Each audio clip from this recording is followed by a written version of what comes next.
Hidup Jokowi! Generasi milenial, generasi Z, dan jangan lupa para santri. Pasti kita dukung penuh. Kita butuh generasi muda yang handal, generasi muda yang tangguh, generasi muda yang memiliki komitmen kebangsaan. Sekali lagi, generasi milenial, generasi Z, dan jangan lupa santri. Dana abadi pesantren ini adalah mandat dari Undang-Undang Nomor 18 Tahun 2019. Sekarang sudah ada KIS, ada Kartu Indonesia Pintar, ada PKH, nanti saya tambahkan lagi. KIS lansia. Lalu tak lupa hilirisasi untuk komoditas pertambangan, pertanian, dan perikanan. Ini wajib. Dan juga ekonomi hijau dan energi hijau untuk keberlanjutan.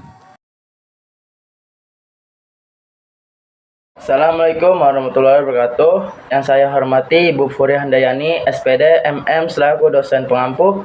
Perkenalkan, nama saya Rakaditya Safitra dengan NIM 6425093, kode kelas 642A07 dari Universitas Bina Sarana Informatika Kramat 98. Saya akan menganalisis kesalahan perbahasa Indonesia dalam pidato Bapak Wakil Presiden Indonesia, Bapak Gibran Rakabuming Raka yang saya hormati.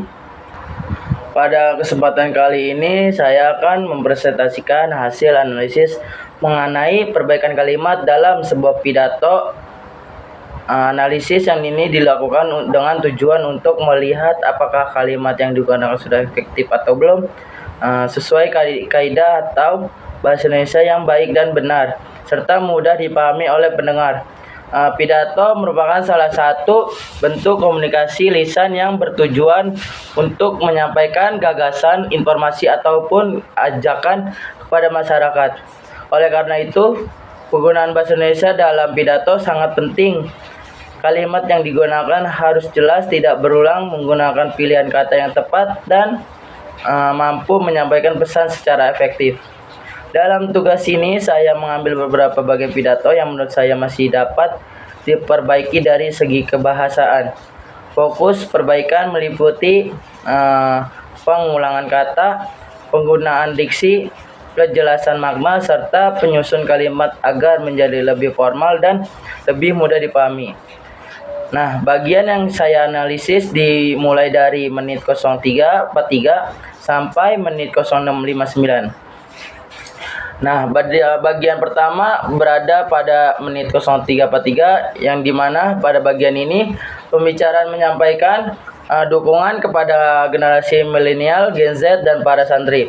Isi pidato ini sebenarnya sudah memiliki pesan yang baik karena menunjukkan perhatian terhadap generasi muda sebagai penerus bangsa.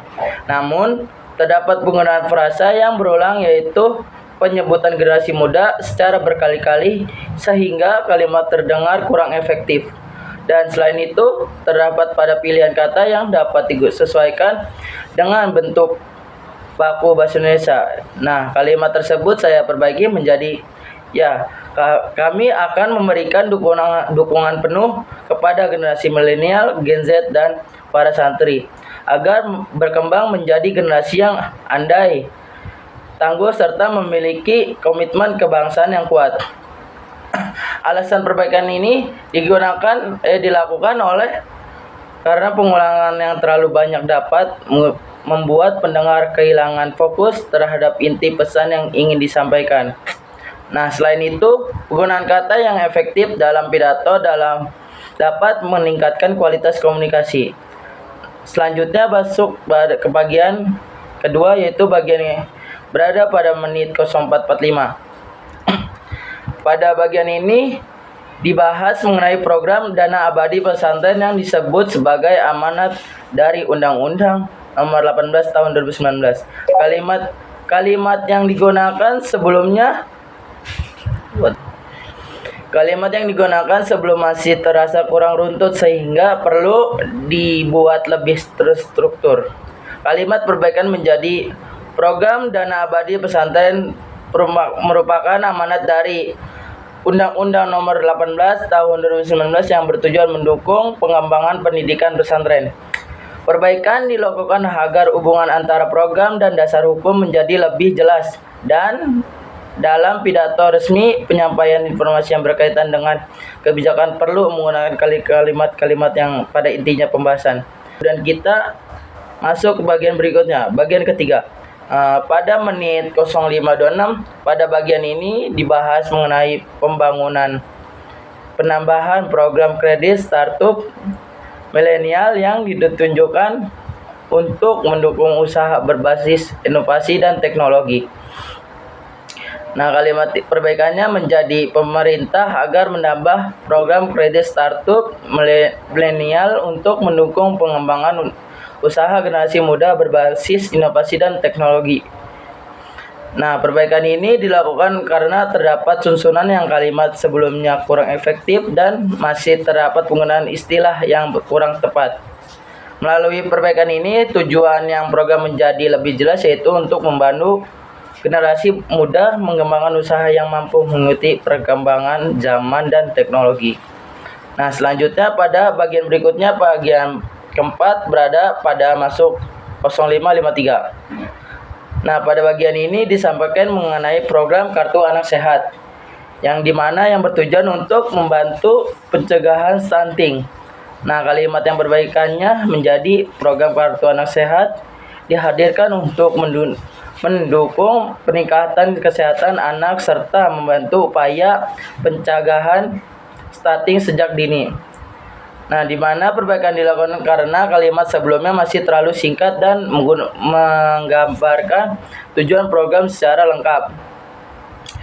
Dengan penambahan informasi yang lebih jelas, pendengar dapat memahami bahwa program tersebut tidak hanya berfokus pada kesehatan umum, tetapi juga upaya pencegahan masalah pertumbuhan anak. Dalam pidato, kejelasan tujuan merupakan hal yang penting karena dapat mempengaruhi cara masyarakat memahami dan menilai program yang disampaikan.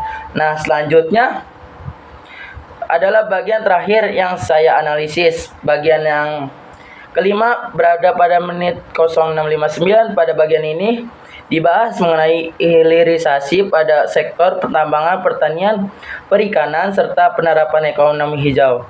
Nah, kalimat yang perbaikannya menjadi pengembangan hilirisasi di sektor pertambangan, pertanian, dan perikanan perlu didukung melalui penerapan ekonomi hijau dan serta energi hijau demi berkelanjutan pembangunan. Nah, di mana perbaikan ini dilakukan karena susunan kalimat sebelumnya kurang menunjukkan hubungan yang jelas antara hilirisasi dan konsep ekonomi hijau. Dengan memperjelas hubungan antara isi pidato menjadi lebih mudah dan dipahami oleh masyarakat atau yang terdengar lebih sistematis.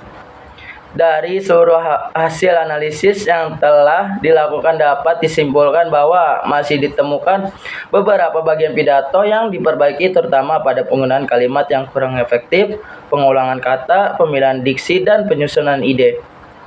Nah, perbaikan kalimat bukan berarti mengubah isi atau maksud pidato tersebut, tetapi bertujuan agar pesan yang disampaikan menjadi lebih jelas, lebih formal, dan lebih mudah dipahami oleh pendengar.